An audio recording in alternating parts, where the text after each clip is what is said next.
for those involved in dealing with cryptids. If any of you are reading this, why do you do it? Other than the money, of course, I feel a lot of you do it for the rush, the adrenaline. But where's the line drawn? Where does exhilaration evolve into panic? Don't get me wrong, a little risk-taking is food for the soul, but so many factors can go wrong in any situation. In particular, what do you do when you find the corpse of a cryptid you were hunting eviscerated and dismembered?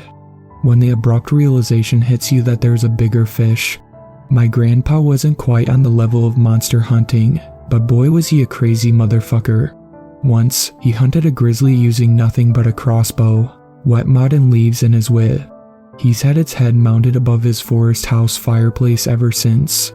I can't say how far back his love for the wilderness is rooted, but I know he grew tired of the city long before retiring from his job as a metropolitan engineer. Since then, he's lived out in an old house in the northwestern reaches of the Olympic National Forest, about 40 miles from the park itself, Washington State. I can only imagine how lonely it must have been, living out there by himself, but he never seemed any the worse for it. In recent years, I've come to be good friends with a guy I met in college, Martin. I could see the same fire in his eyes as my grandpa when it came to the outdoors, always pestering me to come with him on camping trips, going fishing and hunting. It was a no-brainer bringing him along to visit Grandpa. Honestly, I feared they might get along too well, and Martin would never return with me. In the end, it didn't matter because both of us have been ingrained with a morbid aversion to the woods since that day. Martin was particularly eager this time, practically vibrating in the passenger of my Jeep. Last trip, Grandpa promised he'd show him the ropes of skinning and pelts. Martin often went on about how he'd feel sitting in front of a roaring fireplace with a great deerskin rug laid out beneath it. My motivation was simply to check up on my grandpa. He hadn't been responding to my attempts at contacting him for the past week, so naturally I was a bit worried. We ran into a problem early, driving up the long dirt road to my grandpa's. Rounding a corner, I slammed on the brakes, seeing a slew of fallen trees lying across the road. "Damn, what happened here?" Martin exclaimed. "There haven't been any storms recently, right?" I sat with my hands 10 and 2 on the steering wheel, lost for words. No, it's been pretty clear weather round these parts since March. Weird. Shutting the engine off, I hopped out of the Jeep. The only sounds were the leaves flittering in the mid-spring breeze, nature's white noise. We were a little over 2 miles away from the house, an easily walkable distance. Grandpa had enough equipment that we didn't need to bring much of our own, so our bags were light. I had my phone, a flashlight, water, spare clothes, and my utility watch strapped around my wrist. My plan was to get up to Grandpa's and come back down in his truck to chop up the fallen logs with a chainsaw. We thought it would be more fun to go through the woods alongside the track. A long dirt road means only boredom. After all, we scrambled down the left side slope and began our trek, keeping an eye on the road to follow its route. Only a few minutes later, the smell hit us. Putrid carrion. It was nothing unexpected. Animals in the forest die all the time. Even so, that hardwired part of my brain was repulsed at the smell. Shit, something's festering out here, I said. Can't imagine how it'd smell in summer. Martin let out a small retch, but agreed. The stench only grew stronger as we went on. It was at its peak when I almost tripped over a sharp object on the ground. I thought it to be a cluster of branches at first, but the notion quickly dissolved upon seeing their pale, ceramic reflections. A decapitated stag's head lay right in front of us. It was wrong, though. The teeth were too long, and the bone of its face was exposed. Even with the odor, I could tell it was fresh from the viscous black blood that seeped from its neck and mouth. Martin spoke up. "Goddamn, that's freaky. You think a bear did this? I mean, there's only black bears here, right? I doubt they could pull off something like this. A cougar, maybe. I don't know. Never seen one straight up decapitate a stag like this, though." My eyes were drawn to a trail of blood, forming a jagged streak ahead of us on the ground. My gaze followed it, until it terminated at the stag's grisly mess of a body. Well, it looked quadrupedal from a distance, but as we moved closer, I found myself sorely incorrect. The body was that of a monster, large in stature but bony and gaunt. Long, razor-sharp claws lying splayed across the ground like kitchen knives, and all covered in patches of dark wizened fur. "Is it bad?" Martin called out. approaching from behind me to get a look. When he saw it, he went still and quiet. There was no statement that could do the sight justice. I'd heard the old tales of the horrors lurking deep inside the forests, but never experienced them face to face. It was still, laying dead as the fallen leaves beneath it. It looked crushed and broken, littered with what seemed to be wide and deep puncture wounds. Martin managed to speak up. "Is that..." But before he could say any more, a sudden snap broke the tension. The snap of a twig, no, a branch. My spine shot straight upright. Against my better judgment, I found my head gradually swiveling in the direction the noise had come from. When I caught a vast, hulking shape in my peripheral, I whipped around to face whatever was there. I saw something, just for a moment. Enormous, long limbs draped in shaggy hair, the color of pine bark. But as quickly as I'd turned, the image vanished. Rising dread threatened to pry my lips apart.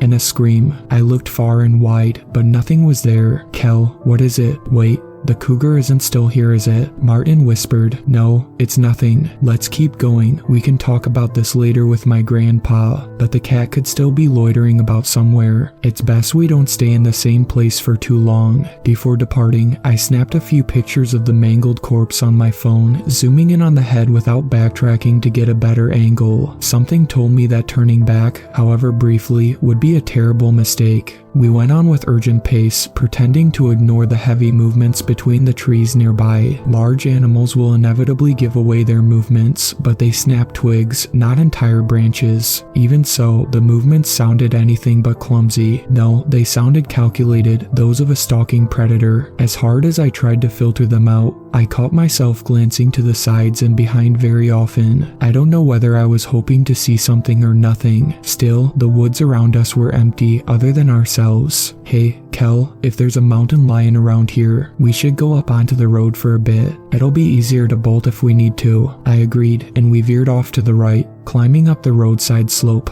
Deep down I knew that whatever was out there, it wasn't a big cat. We only told ourselves that, skirting the subject of monsters now made very real to us. The forest fell silent as we walked along the road. That was far from being comforting, though. If the woods are quiet, predators are about. It's a well-known idea in the community of wilderness lovers. What eased my mind to a degree was the sight of a herd of deer standing in the track. They cocked their heads to look at us, but didn't seem all too disturbed by our presence. At the same time, a feeling of being exposed, vulnerable, grew as a hard lump in my gut. They started to move on as we got closer, wandering off the road and into the woods. One of the deer stayed in place. It wasn't frozen, no, but constricted. It twitched and whimpered as it started to rise off of the ground, as if weightless. It happened so quickly. Its screams were cut off as its limbs were snapped and crushed, and deep wounds erupted over its body. And then, like it had been there the whole time, it stood. It was a nightmare. Huge, unimaginably so, rivaling two elephants stacked up.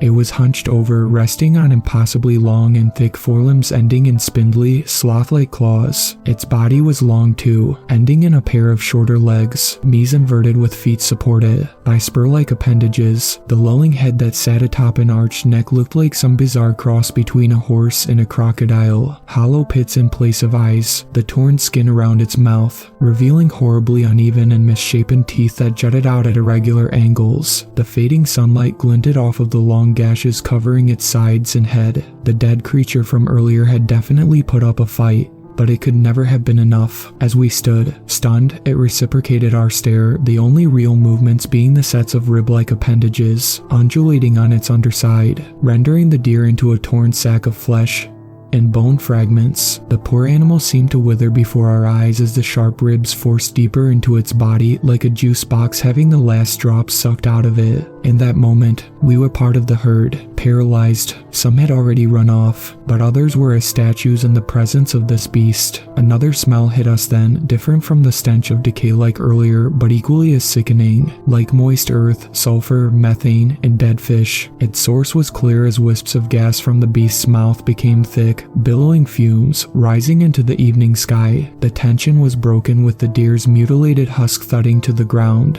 The remaining deer took flight. scampering off into the trees, and in response the beast snapped its head in their direction. Something was wrong with its head, flopping around clumsily as it turned. I took a step back as it let out a deep, guttural rattle before bounding off after the herd, its matted hair swinging violently. It splintered a tree as it went, but was totally unfazed by the impact. We waited until its thundering gallops faded into the quickly darkening night before saying anything. What the fuck? What the fuck? What was that thing? Martin sputtered, tears welling up in his eyes. I don't know, man, but we have to get to the house before sundown. I have a feeling our chances at escaping it are little to none in the dark. Are you crazy? We have to go back. I want to get as far from this place as... What about my grandpa? We can't just leave him here with that thing. Martin didn't look over to me, but wasted no time disagreeing, starting his jog up the road. We were already over halfway to my grandpa's house, and even if we wanted to escape, it would be a menial task for the creature to smash the Jeep off-road. The solitary light in the distance looked like the gates of heaven, but I knew we couldn't continue out in the open completely exposed.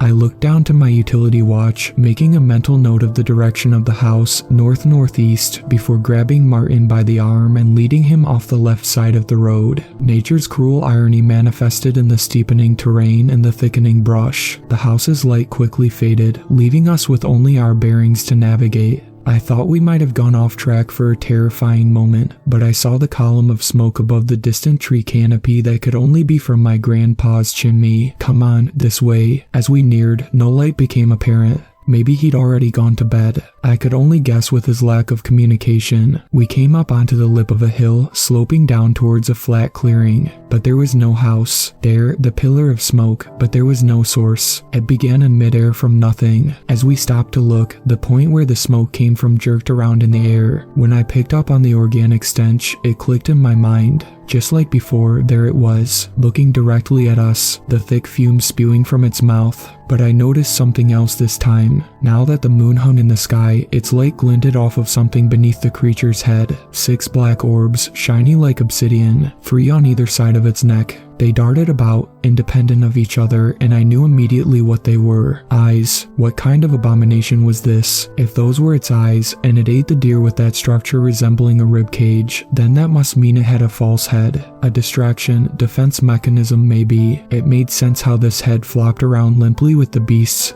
unnatural movements. I blinked in quick succession and looked down to my watch. Though east, we had been misled. It had circled around us to lie in wait. In one motion, I gripped onto Martin's shoulder and pulled him in the direction we were meant to be heading in a wild sprint for survival. The beast erupted into movement, ribs rippling as it let out another rumbling trill. Martin looked over to me, confused. Hey, dude, what are you doing? There's nothing to... Shut up. Just run as fast as fucking possible. Now, don't stop for anything. Our pounding feet were matched by heavy thumps and loud cracks of trees being smashed. I dared not steal a glance behind, fearing that even the slightest break in pace would mean death. There, I struggled to see what Martin was talking about, until the yellow light became visible between the tree trunks. We were only a few hundred yards away, but I was surprised the creature hadn't already caught up to us. Even the trees in its way stood no chance at impeding it. It had almost caught up. I could feel the air pressure from its massive body charging through the trees behind, close enough that, at any moment, I might feel its claws cleave my body into pieces. A saving grace. Coming up on our left was a dense patch of old oak trees. I swerved towards them, leaping through the spaces between trunks, just large enough for us to get through. I hit the ground, rolling sideways. There wasn't even time to be dazed as an immense slam sounded from where we'd just been. I scrambled backwards, looking to see a great arm slinking through the gap.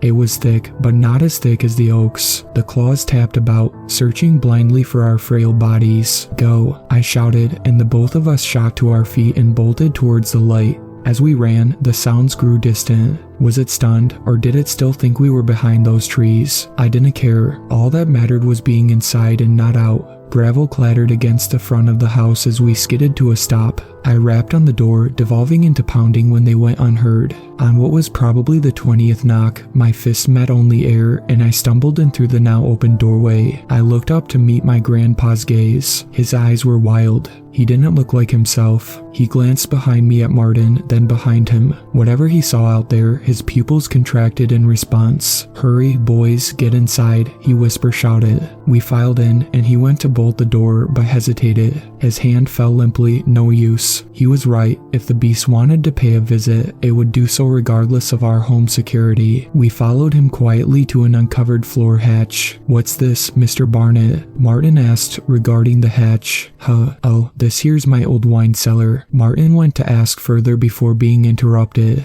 Get down the ladder first, son. You can shoot your questions once we're safe." He pulled on a handle, opening the hatch to reveal a sturdy wooden ladder that led into a dim space beneath. One by one, we clambered down its dusty rungs, meeting the cold concrete floor at the bottom. Grandpa was last, tugging a heavy rug over the open hatch before closing and securing it. "I take it you've seen the thing, right?" "Jesus, Granddad, we barely got away," I gasped, still out of breath from our escape. "Unscathed." "Yeah, mostly, other than some scratches." "Good." He walked over to an upturned crate and plopped down onto it. Martin and I looked between each other, then back at him. Well," Martin said, "you seem to know what we were dealing with, so what the hell is it?" Grandpa gave Martin a scowl of disapproval, quickly relenting into understanding. "I'd scrutinize you on your manners, boy, but now ain't the time." He released a tired gasp, letting his head drop down before inhaling sharply and looking back up at us. I seen it only once before, in my varsity years. Had some Danish friends on my course who said I should come visit them over there, go and do some backpacking in their home country. Beautiful landscapes over in Denmark, really. Peaks rising out of the trees.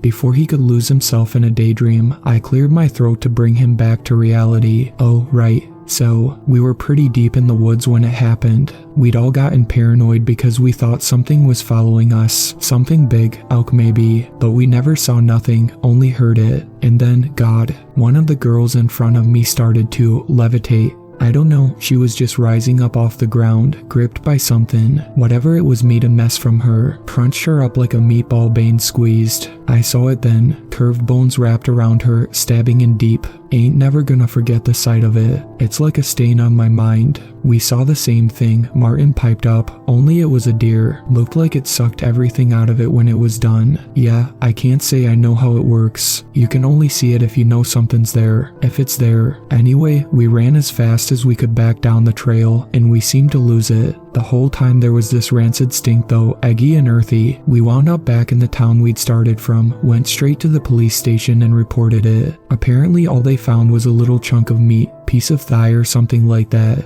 One of the other guys told me about the tale later on. He brought up the smoke we saw rising out of the forest when we were back in the town. An old Danish legend went that people through history seen smoke columns in the woods, and most who went to check it out never returned. They said it would move around, not like how a fire would spread, but like it was wandering to and from. "Damn, that's a horrible story, Grandpa," I said. "It doesn't help us figure out what it is though. We already know the stuff you've just told us." "Well," he replied, "I'm sure it's got many names, seeing how it can just pop up where it likes. But I only heard it called the Skorstender, means chimney beast, if I'm remembering right." "That makes sense. We thought we were seeing the smoke from your chimney, but it led us right to it." "Kel," Grandpa sighed, "this house ain't even got a chimney." Martin looked over to me, scoffing, then back over to Grandpa. "So it lures people in like that?" "Sure, but I don't think it means to. I am going to take a gander and say it started up with the fumes after it ate that deer." "Yeah," I replied. "Whatever that thing is, it ain't from here. It ain't from anywhere on the planet, I think. It eats something, then starts giving off smoke. Waste product from digesting, I'd guess. So, shit gas." Martin chuckled.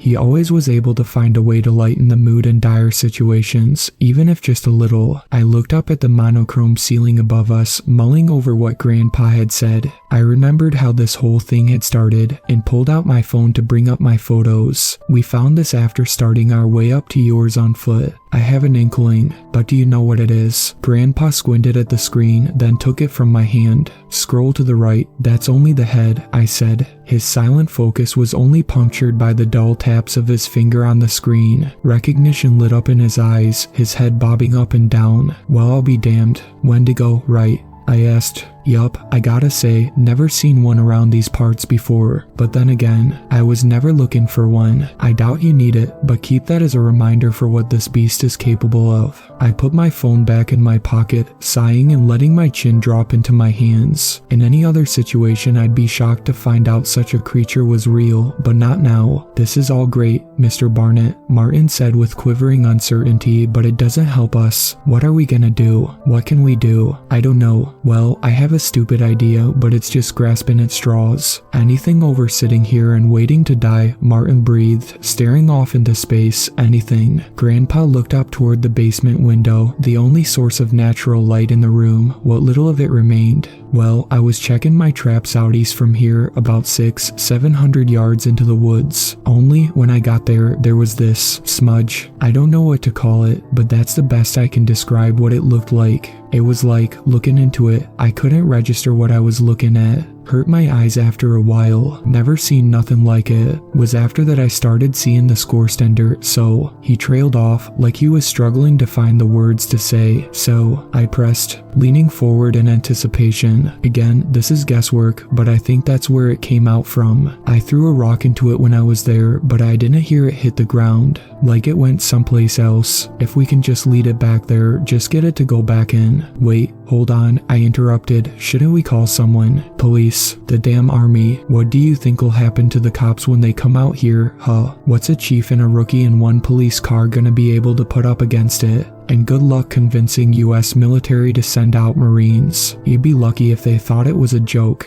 I shut my mouth, swallowing my next words, allowing Grandpa to continue with his proposition. Either the beast leaves, or we die. I'm not even gonna talk about trying to drive away. You see what it does to the trees. Stealth might work, but it's better at that than we are, big as it is, and I don't want to risk either of you losing your lives. His last remark sent a chill down my spine. He'd said nothing explicitly, but I already began to understand what he meant. Granddad, you, don't worry about me, champ. I got something, but you gotta listen closely, both of you. Martin and I set our full attention on him. I wanted to hear his plan, but I really hoped it was going to go a different way from what I was thinking. Now, I want to make this clear before anything else. I'm going alone, and you boys need to sit tight and do as I say. My heart dropped, plunging into the stone-cold sea of despair. Are you crazy? No, I have to go with you.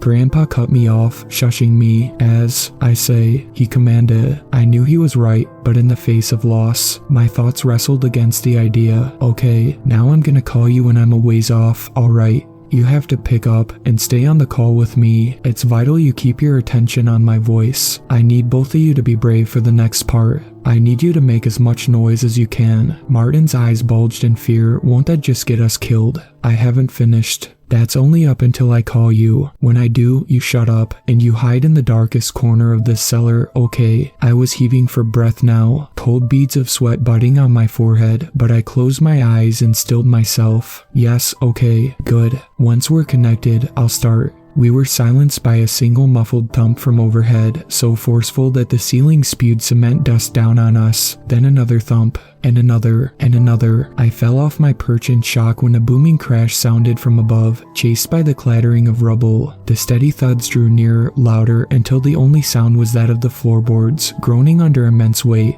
I looked over to Grandpa, who looked over to me and whipped a finger to his lips. I nodded, then slowly turned toward the basement hatch. The beast was trying its best to move silently. A stifled whimper escaped my lungs as I saw the hatch buckle. A loud bang shook the house's foundations, then nothing. In the silence, I could make out the beast's ticking growl. It was toying with us, trying to catch us out, make us think we'd been foiled so we'd burst out in a panic and try to flee. Its intelligence terrified me so much more than its grotesque appearance. It tried this bait a few more times, before huffing angrily. The heavy creaks grew distant until we could no longer hear it, aside from the single crash of a fallen tree somewhere outside. I stood up, eager to set this plan into motion, only to be dragged back down by a firm grip on my arms. My eyes fell to meet my grandpa's, looking at me with a wide-eyed scowl. Sit down, he hissed. Not yet. Bastard's clever. It's probably waiting at the tree line, watching for us to come out.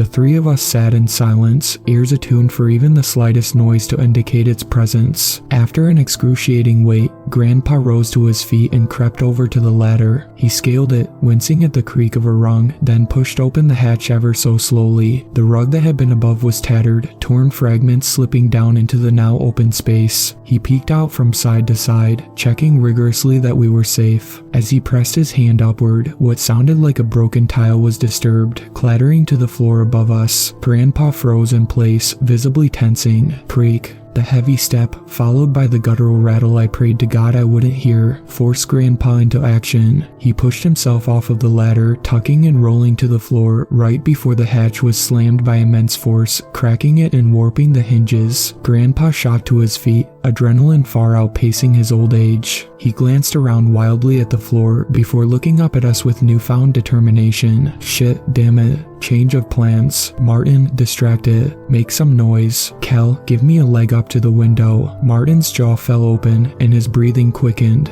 Fuck. He yelped, pressing fingers into his temples, but to his credit he turned toward the hatch and started up a racket straight after. Come get it, you fucker, you ugly sack of shit. While Martin was busy cussing out the chimney beast, Grandpa and I hurried over to the window and braced myself in a kneel, fingers locked together forming a foothold, where he planted a foot. 1, 2, 3. I heaved him up, holding my posture while he unlatched and swung the window open. My body was already tired from running away, and Grandpa was heavier than he looked. Still, I hauled him up further until he was out past the waist, and he pulled himself out into the hazy night. I kept my focus on him as he turned around, refusing the urge to look as I heard claws cleaving away ravenously. Alright, I'll be calling in a minute, he panted. When I do, tell Martin to zip. I love you, bud. You too, Granddad. My words latched onto him, fueling a forgotten instinct that slammed his heels into the forest floor and sent him sprinting into the trees, fading until he was merged with the dark itself. I was grounded again when Martin let out a shriek, and I turned to see him backpedaling from those spindly claws extending through the jagged hole that once was the hatch. A thick trail of blood smeared from him as he shuffled back.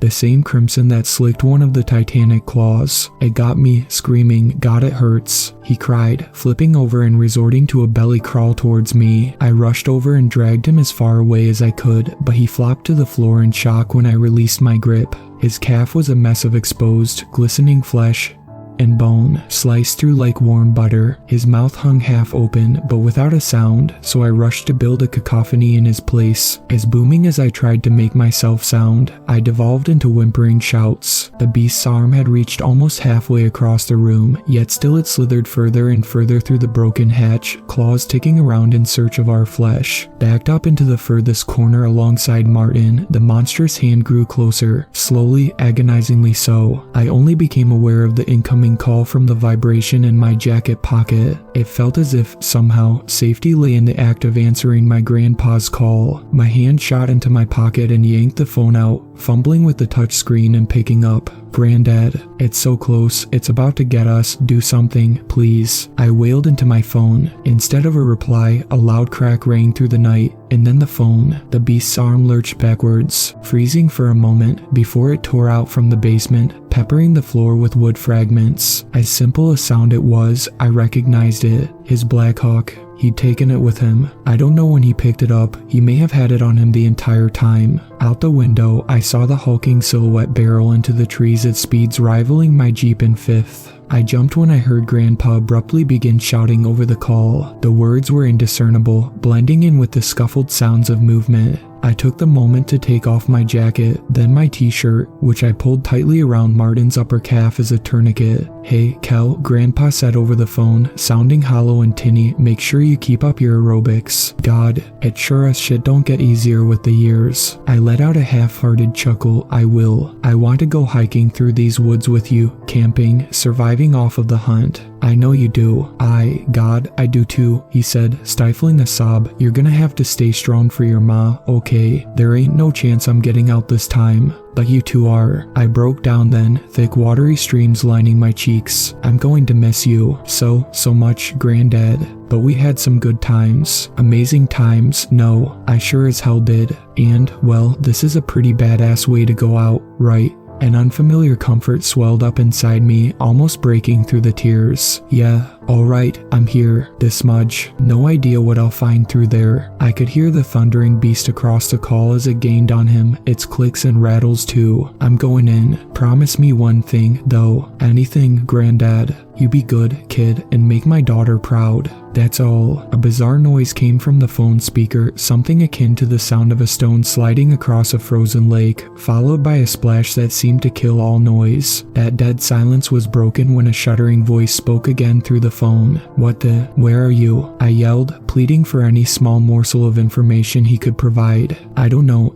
I'm in a pipe, I think. Some kind of glass tube. I can see everything outside. It's all there, all at once. There's more of these tubes, so many more. They're branching and splitting, but the connection got progressively weaker as he talked, jittering and buzzing in my ears. I'm heading down this tube now, and there's central one, but it's huge. Enormous. Holy shit. No, I don't think it's the central. In the distance, so many. The hell is this place? My exhausted brain couldn't fathom a single thing to say. I just listened, almost as confused as he was. Streams of. Through some of them. He was cut off by a tremendous splash, but the sound quality at this point made it sound more like a roar. I could only hear his whimpers until that hissing trill crawled its way under my skin once more. It melded with the audio glitches, but then I heard something I never could have expected, even after seeing what I'd seen. Screeching. It sounded as if the creature was stuttering, clearing its throat before. More screeching. Flo shows us the path. It spoke.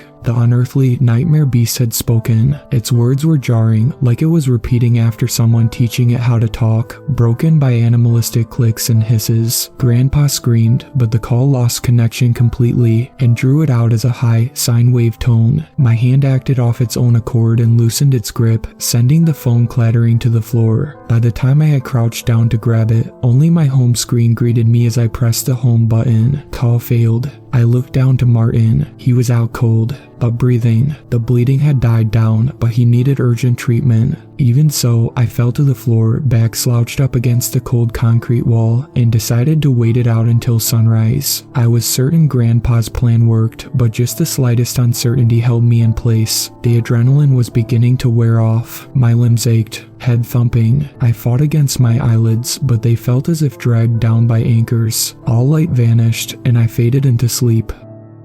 I woke to heat on my face and a red-orange blur. I opened my eyes, grimacing at the rays of sunlight that poured through the destroyed basement hatch directly onto my face. Any notions of a simple nightmare were shattered. Martin. I rolled over on my side, seeing him laying a few feet away. Thank God, he was still breathing. The blood coating the skin of his left leg was dry and crusted, but a small amount of it still seeped from his mangled limb. I chose to let him rest while I turned to the broken ladder, hauling myself up what remained of its rungs, and out into the house, what remained of it, at least. Utter devastation. I do not exaggerate when I say almost the entire front portion of the house was gone. Wooden beams jutted out from piles of rubble and dust, but all was still. Unlike the day prior, birdsong weaved throughout the woods and into the ruins. I recall learning about how forest animals would go quiet when a predator is nearby, but I'd been too on edge to notice until their sounds had returned. Still, subtle chills wormed their way up my spine. I felt safe, but I'd also felt safe with Grandpa in the basement until the attack. No smoke plumed from anywhere across the tree line, and no stench defiled my nose, but I couldn't shake it. I spent some time scrabbling around in the back half of the house that still stood. Quicker than expected, I found the keys to Grandpa's truck in the corner of the kitchen counter. I practically leaped down into the old wine cellar, then slowed my pace, gently shaking Martin until he stirred. He was groggy and confused. Don't worry, man. I'm gonna get you home. I wrapped his left arm over my shoulder, supporting him to the ladder. It was tough getting him out, but I did, and we hobbled through the ruins to the truck. Driving faster than truly necessary, I swerved, slamming on the brakes when the fallen tree trunks came into view almost out of nowhere. The jolt shook Martin, and he came to attention from the pain in his leg. I apologized for it, but wasted no more time in getting out and helping Martin down from his seat. The stench of death was stronger in the air, the Wendigo corpse festering nearby. It brought me back to the night before, the raw terror, spawning paranoia within me that grew intense over the short walk between the truck and my Jeep. I felt exposed and naked. We made it across the trees and into my Jeep quickly, even with Martin's injury. Still, without any warning signs of the beast, my heart was drumming so hard. I could see my chest pulse. After a messy 3-point turn, the wheels slipped, kicking up dust before we shot away down the track. We drove until reaching the small police station, where I flew out of the Jeep and burst through its double doors. Perhaps a rash action in retrospect, but my mind was elsewhere. Before anything else, I had them call an ambulance for my friend, following by reporting a severe animal attack. When I was asked what attacked us, I spat out cougar. The officer grunted, and I laid out the facts. Grandpa was gone, dragged away by our assailant. An ambulance arrived soon thereafter to pick up Martin. The EMTs were visibly surprised by the laceration, but attended to him nonetheless. He'd lost a fair bit of blood, but they quickly got him in stable condition at the nearest hospital, where he stayed for the next week. A search party banded together to look for Grandpa, but they found nothing, of course. I was questioned about the state of his house, but I think the trauma welling up in my eyes was the best defense I could have had. No scorch marks on the rubble to indicate explosives, nothing. It's been a few years since this all happened, and I've made it through the stages of grief in one piece. I'd like to say Grandpa lives on in my memory, but that wouldn't be entirely accurate to say. I can still remember him, our conversations, days out, the smell of his fireplace, all that.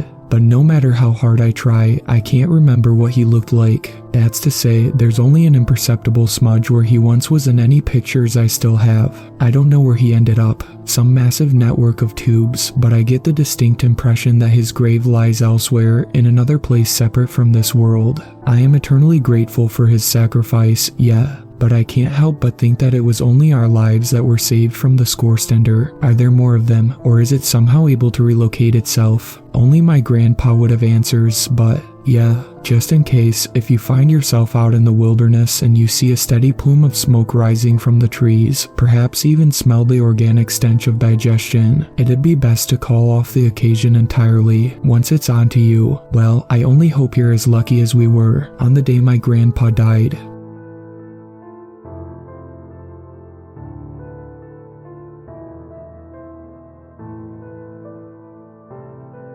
Thank you to my superfans, Sweet Black Swan, Tacey, and Brooklyn. I really appreciate you guys supporting my channel, and I look forward to making more content for everyone.